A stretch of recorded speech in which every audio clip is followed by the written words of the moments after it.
So give me that, man. Give me that.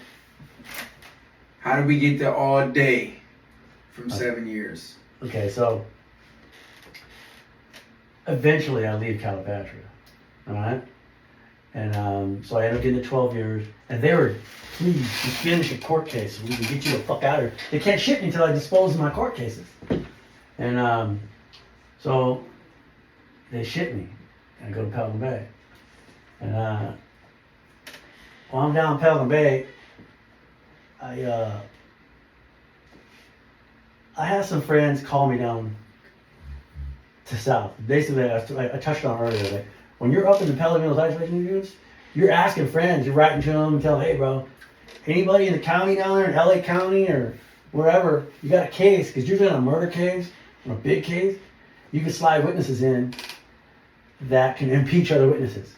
Like, let's say Joe Schmo caught a body on the streets, and his crime partner's telling him, I know that cat. I can like write a statement out and say, hey, I know that dude, he's a fucking liar. He's no good piece of shit. His word is no good. In fact, he told me that he didn't hear nothing about that. And then you can just say it, you can swear it out. And or then you just write a statement, they'll put in a subpoena, and literally you became a material witness. They can't stop you. So he subpoenas you. Now they gotta take you down there. And on the way down there, you're going from the border of Oregon and California, where Pelican Bay is placed. It's literally on the border of Oregon, by the ocean. You can smell the ocean, it's right there. That's a long fucking drive to go to Southern California. So that means you gotta lay over in San Quentin. Now you're there with the fellas for a couple days. You know what I mean? What's up, hey? And then Cork and Shoe, you're hanging out with a few folks. Hit LA County Jail if you're lucky. You know what I'm saying? Like, you get phone access, you know? Well. And how long could that last? It could be months, because you could stab somebody there. Oh, catch a case. Catch a case. If you're a lifer, that's usually what dudes are trying to do. Catch a case down there, right? Well, so. Because then you can fight that for 10 years. So check this out. I don't get called out by homies. I get called out by a friend of mine who, a Mexican Mafia guy. And he's from Baldwin Park. Alright? Eastside Baldwin Park. That's specifically. I won't say his name. I think he's still active. But he has a lawsuit down there against the officers for they were cell extracting. We all cell extracted because they made mandatory TB testing. And so the Serenials and the Whites all refused testing. So they went into our cells with fucking hats and bats and shields, beat the brakes off us, pepper sprayed us, gave us our tests, and then we protested them reading them. So they did it all over again 3 days later. It was crazy. Well, he somehow came out the cell, which is, they fucked him up, all right? And he filed a lawsuit on him. He's representing himself. And so he hits me up, and we're partners. He's a good friend of mine. And I'm up in the Bay, I'm like, fuck yeah. He's like, you want to get subpoenaed? Come on down here and help me out. I was like, yeah, I got you, bro. So he subpoenas me. So I got to go from Pelican Bay, the trial, the district for Calipatria, the federal court that this lawsuit's taking place in, is in San Diego, because that's the district, the southern district of California. So the U.S. courthouse in San Diego has jurisdiction over Calipatria. Even though it's 3 hours inland, 2 hours inland, that's the district. So I'm going to San Diego. On the way there, they put me in Chino. All right? Now, mind you, I'm on a bus with witnesses. And it's 3 dudes, they're Mexican Mafia. Well, 2 of them Mexican Mafia. One of them is a Sereno that's tipped up. He's like in with these cats, real tough. And they put us all in the fucking main line on accident. And we're there, we get there Friday night. We're supposed to leave Monday morning on a bus to go to Donovan. So we make it to Chino. First we go over to the New Soledad, and then we make it to Chino, and they're treating us like we're mainliners. You know, like, it's crazy. It's just a fuck up, all right? So they put us in Chino, and we're in like all day. We're there with dudes coming out of county jail. Chino's a reception unit for violators at the time. So all these guys coming out, meeting homeboys, coming out of the county, it's dudes I ain't seen in years. And I'm there with 3 dudes from Mexican Mafia. 2 and 1 guy that's tipped up with them. But we're like hanging together, you know? And we're like kind of like, they threw us out on a visiting yard all day, which is basically Well, all these county jail buses are getting dumped on there. They're literally dudes fresh out the county. And we're on the yard with all these guys. Which is a rare thing, you know? You have no cuffs on or nothing. We're just there in the general population. Well, we all get our bed numbers at night. So nighttime comes, we're getting our bed numbers. And I get a bed number that says Birch Hall.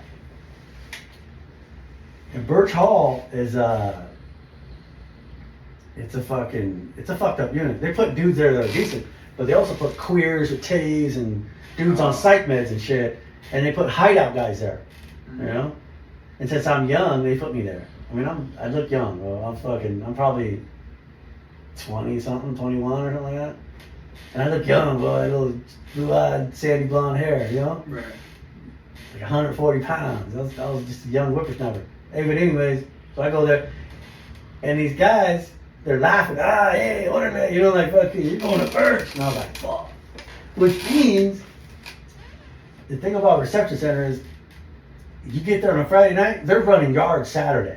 You don't get clapped. They just yard, and you go to yard, and you control movement to the yard. Now you're on the yard with all these guys that are no good. And so now, I'm in the unit, and I got a deal, I gotta smash, you know? So I get a little piece. And it's like this little porcelain knife. It's made out of porcelain, it's sharp. I'm sorry, sure, I hit this white crip on the yard. A white crip? A white crip. So was there a reason, or was it? I recognized him from Cork and Shoe. He had testified against somebody, all right? Okay. He was there. And he's a white crip, which is a no-no, all right? And so I hit this white crip, but yeah, I recognized him. He was in Cork and Shoe. He got hit up there because in Cork and Shoe, we're battling with people in those yards up there. They were integrated at the time, and in a certain part of the 90s, we were battling, all right? And so you guys just all end up on the yard, and it's wide open. And but I left something out. When I left Calipatria and went to Pelican Bay, I laid over in Cork and Shoe for a few months. Oh. That's normal, all right? And so something happened. I recognized him, so it's still fresh. I go, oh, this motherfucker's here. Oh my goodness. All right. Okay. He got out and was testifying from the streets on somebody I know. And he was there for a violation. And he got there the same day I did. Damn. I just came off a bus though. He didn't know it. He didn't recognize me. He thought he'd never see me. He thought I'd be in the shoe forever. But I'm on the main line with him now. Alright? So did you plot it, or did you Plot it. I caught him on the weight pile. They used to have weights. The very next day they took all the weights from Chino because I booked that dude on the weight pile. I booked him and the dude next to him. I just had to like cut a swath because there was a bunch of big black dudes right there. And I was, you know what I mean? He was like driving with a bunch of Crips, man. And nothing personal. It was just I had to get that guy, and I had to make a statement. I got put in basically a quasi PC unit. Right. You know, and the thing about prison is when you're fucking around with prison gangs, that shit can come back and like get you whacked later. Like, what are you doing there? You know what I'm saying? There's paperwork that says you were housed there. You didn't fight. You didn't like. Come on, man. Right. Well, and we all got our bed numbers together. These guys are Mexican mafia. We're going back to Pelican Bay. It's a small world up there, and we all know the same people. Yeah. You know what I mean? We all fraternize with the same club, basically. You know? Right. We all know the same people. And I'm the youngster, and they're clowning. They're like, oh, man, he's going to burn. You know? Right. And that's a hot unit, dude. Yeah. And so I had to make a move. They took it out. So I put this move down. I'm strolling through, and when you get the move, you get caught. Somebody told on me. They told on me quick, bro, because there's fucking rats on my yard. I got away with it. The gunner didn't see it or nothing. They told on me quick. And they came and got me off the yard. Literally just pointed me out. They got me. And fucking, so when I'm going to Palm Hall, which is the shoe unit, by the time I get cleared for medical, it's a couple hours later, all right? And then finally they're putting me in a cage, a stand-up cage in Palm Hall. And who do I see? Everybody else on the bus with. I'm like, damn, dog, I was chilling. I was kicking it. Like, they're on the main line. They went back. They did research. Yeah. Hey, my lockup order literally said, you are being placed in the ad seg for a stabbing, suspicion of a stabbing. You were placed on the main line in error, en route from Pelican Bay Shoe to Donovan Prison. I mean, just crazy, right? So they went back and checked. Oh, they were like, oh, fuck, we fucked up, you know? And so I see them guys, they're all bummed out. And I was like, bro, you know what time it is. And I'm like, that's right, youngster. You know what I mean? Like, you gotta do what you gotta do. Yeah. Hey, you know? Yeah. They were probably secretly happy about that though. No, they're like, at least, you know, they can't be mad. I gotta do what I gotta do. Yeah. Right? Yeah. But yeah, man, that's all. That was a move, bro. And you know what's crazy is that's a move not most people do. A lot of guys would just let that slide under, Yeah. and now that's like a skeleton in the closet. Yeah. I mean, it happens, and that's like most dudes around you. You know, that's what I come to learn later. I was pushing too hard of a line. It's the same thing as giving a pass. That's it, man. You know, You know? and I was walking a walk, and eventually I started realizing that not everybody walks that walk, man. They don't. They fake it. They You they fake expose it fun. yourself. Time tells. And you open yourself up to all the wrong people. You know, Yeah, man. with all the wrong information. Yeah, so the thing about Chino prison is this. Most prisons, I think almost 99% of prisons, if you catch a case, you don't go to the county jail. You fight it from the ad seg, which is the administrative seg, which is the whole. You literally go to court from there. In Chino, they take you to the county jail. Oh. It's a bonus. You know why? Because now you're in a county system. You got phone access. Felons can visit you as long as they're not on probation. You know what I mean? So it's like now you're getting all these, and you're in Southern California. Now you got communication. Communication is key. Now you communicate. Got girls visiting. You're running shit now. You've just expanded your fucking. Right. You restarted your clock basically. And I got a felony 3 strikes case here, and it's a life term I'm facing, and you could stretch those out for a couple years. Oh, and this is okay. So you actually got charged with I was stabbing the just white out to court. Now look at, so I whack these dudes. I get there Friday night. I'm supposed to go to San Diego on Monday to go testify on a friend that dude's behalf in that federal lawsuit. Yeah. So I'm just passing through for the weekend, Right. and I cast this case, bro. Right. Now, Monday comes, and they're not trying to release us, but the marshals are like, no, you got to cut that dude to us. He's going to be in a federal court case. And so they had to let me go. So now they take me down to Donovan. First they take me to the U.S. courthouse. And then I get interviewed by their attorneys. And the courthouse, somehow they negotiate and say, no. We're going to house them in Donovan Prison, which is a state facility. It's like a level 3 and shit like that. So that dude, he's representing himself. He's in propria persona. And he's suing cops. And he's at trial representing himself. He's a Mexican mafia guy, right? Right. And all his witnesses, now we're all Donovan. Just kicking it, dude. And it's like, they ain't seen that many gangsters in a while. You know, because that's like kind of like a hideout guard. But we're in the hole. They put us in the hole. But that's like a sweet program hideout guard. Easy hole. Easy. Oh man, they got tear tenders in the hole. Okay. Crazy, right? I ain't never seen that, you know? Okay. So, we're there, and when I'm done there, I get up and I testify on his behalf. So yeah, those cops beat his ass, you know? And he ends up losing. He's just not a great talker, you know? Yeah. But he was doing it, you know. He's fighting a good fight. He fight a good fight, yeah. But thing about that is he made some bad case law. You know what I'm saying? He made some bad case law, man. But anyways, we go back. So when we're done there, I end up going back to Chino. And oddly enough, I'm sitting there and I get my shot heard, and they ship me back to the Bay. Now while I'm in Pelican Bay, actually I go to Corcoran. The way first you go to Corcoran, you sit there for a few months, and then you go back to fucking Pelican. You finally make your way to Pelican Bay. It takes several months to get there. You always end up in Corcoran for a little while, which is cool. You know, I like Corcoran better. More open, it's integrated yard sometimes. But that time I was already indeterminate shoe prison gang member, so they put me on whites and surrendered Southern. So it'd be AB and Mexican Mafia in the same yard together. Okay. All right, and it's affiliated block. And so, AB, NLR, and Mexican Mafia together. That's what it was. It was 4B, 3 right, I believe. It's been, maybe it's 3 left. It's been so many fucking years. But anyways, so while I'm in Pelican Bay, I file a thing to the court to see if they're gonna charge me. And sure enough, they charged me. So they fucking pull me back down. The San Bernardino, they pulled me down to San Bernardino County. And the sheriff's king got me. You know?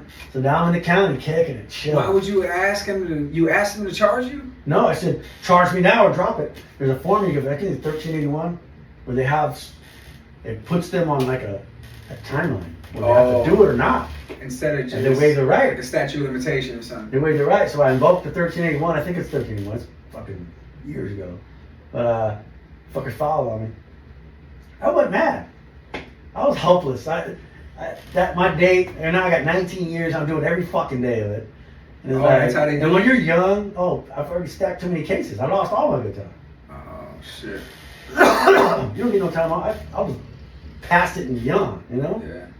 So now I got to go back there and I ended up, of course, getting life. But it took them, I think, 18 months before it was all disposed of. So I'm in the county jail for 18 months.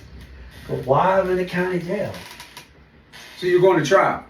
Yeah, I took that motherfucker to trial. I lost it. You know? And so and they offered me some sweet shit, but I just took it to trial. I subpoenaed all kinds of motherfuckers. I had dudes in there, some brothers that were You were Bay. loyal. I had them in, pulled them into there. They were on the main line with me in the county. You know? Yeah. And one of the brothers tried to kill someone. He stabbed the shit up. Dude lived. Smurf called him down. He caught his murder on the way back in Chino. I called him down. He caught him, put him on life, put him in death row for it. He was trying to hang out. He already had life. He was trying to catch a case, and he sure enough killed a guy in Chino. They sent him back to the county, and he sat there for a couple of years fighting it. Got death row, got death penalty. But so yeah, I was there, and while I was in that county jail, I had phone access. I was extorting dudes on the streets, all the meth cooks, all kind of crazy shit. I caught a big indictment in the feds while I was in that county jail, just because I was doing too much. Damn. I got fucking 20 years for that. Did you get indicted by yourself? No, I got indicted with fucking like 11 people. Damn. Uh-huh. And so that was federal? Yeah. But See, the thing is this is the cool part though, is that they indicted me for everything that I ordered, except one thing. It was two stabbings those 2 stabbings I caught in Chino prison and went to jury trial on in the state. Got found guilty. That was count 1. They always do that. That's what the feds will do. They'll get shit that you got in the state and blue trial on, and they'll put those same charges, that same case, same fact pattern in a RICO case with a bunch of other things, because they know you already blue trial, they got you on that, dead rights. It sounds like double jeopardy, but it's legal. It's already been, confirmed it's legal. Yeah. They just put it under the RICO Act.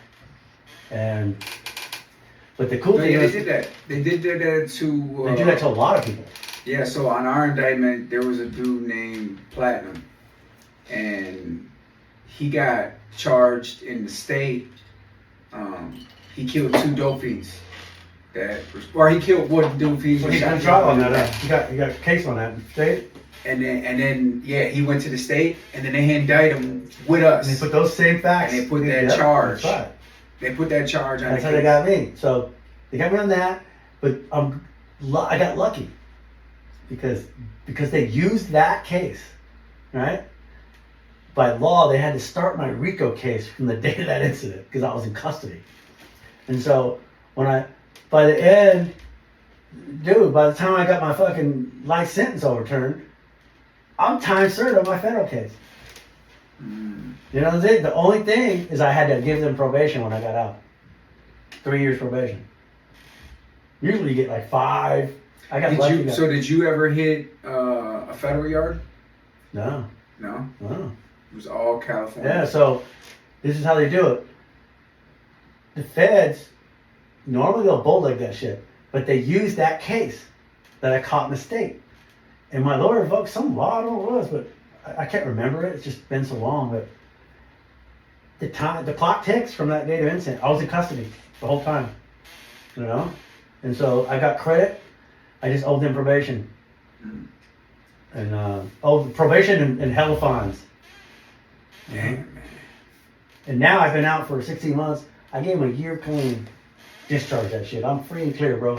It's crazy to sit here and think that I'm a free fucking man, not on paper, In every sense. thriving, Right. got a great job and a family, chill, Right. you know? Yeah. It boggles my mind because I'm like, living a dream. I think it's a testament to a lot of things, man. I think it's a testament to what I said in the beginning about how, men can change, man. Sure. And it doesn't mean that you change who you are as a man. Yeah. It just changes Priorities. changes priorities, changes you change on how you perceive some of those. You can take some of them lessons Yeah. and apply them Yeah. to societal ways. Things that are happening out here, you could apply a lot of the hard lessons that you've learned. And you understand what's important in life, man. And the key too though is, dude, I'm 50 now, but I got out, man, and I just looked around me, bro, and I looked at the caliber of motherfuckers I was competing against. Right. For, you know what I'm saying? Like competing against in the workforce. What was that like? After 31 years, basically. Yeah, 31 years basically. You step out. Bro, well now. What was the biggest eye opener? The biggest eye opener really was technology, man. Insanity. Just how to learn use a phone. That's crazy, bro. Yeah. And I still probably use like only 20% of my phone. Yeah, I probably use a little more now just because I'm a tattoo artist, and so I have to use Procreate app. Okay. That was that was hard, man. Yeah.